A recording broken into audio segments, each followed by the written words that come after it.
this case, correct? Correct. However, like I said, I cannot print out anything on their database. Okay. Now, with regard to the Rojas children, do you recall when you received the case? The particular date? Yes. No, sir. So you can't remember the date when you received the case? No, sir. Is there anything you have today that will refresh your recollection? Not on me. Physically, no. Okay.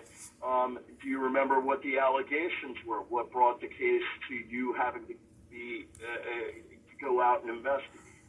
Yes. And what were they? The report came in alleging that the children environment was hazardous because there was a unit in the house and that the house smells of urine and feces. You said and there that's was pretty much it. a unit in the house? Yes. When you say a unit, what does that mean? The generator. Okay. So you're testifying today under oath, correct? Yes. And you had a report that there was a generator being run inside the house? Yes. Okay. And do you recall when you received that report? No. And there was some other allegations about the house. You said there was a smell of urine? Yes. Now, that smell of urine, did that come from the guinea pigs that were in the front of the house? Yes.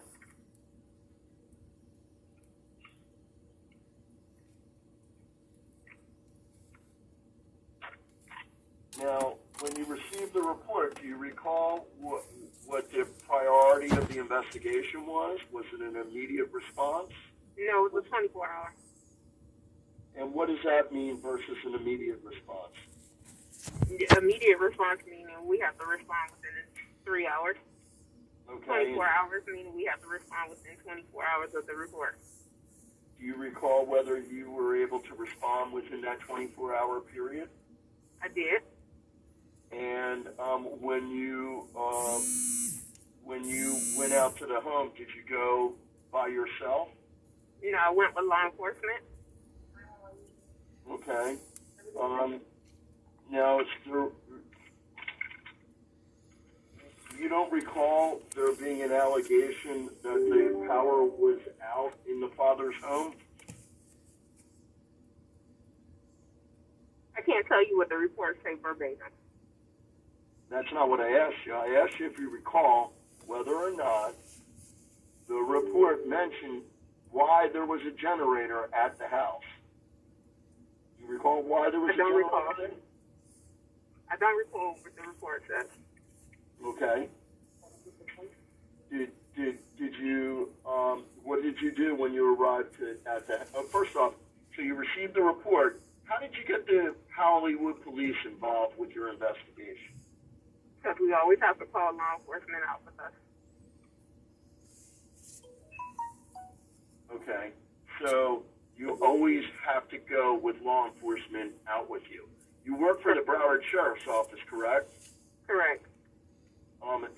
What policy are you referring to that you have to have law enforcement with you on a daily basis? Our sheriff's CSO manual. Is there any requirement from the Florida Department of Children and Families or any of their operating procedures dealing with child protective investigations that would require law enforcement to accompany you? I'm not sure. You are aware of child protective and family operating procedures that you are required to comply with, correct? Correct. And in fact, you mentioned one of those earlier, the chronological notes. That's a requirement of DCF by their operating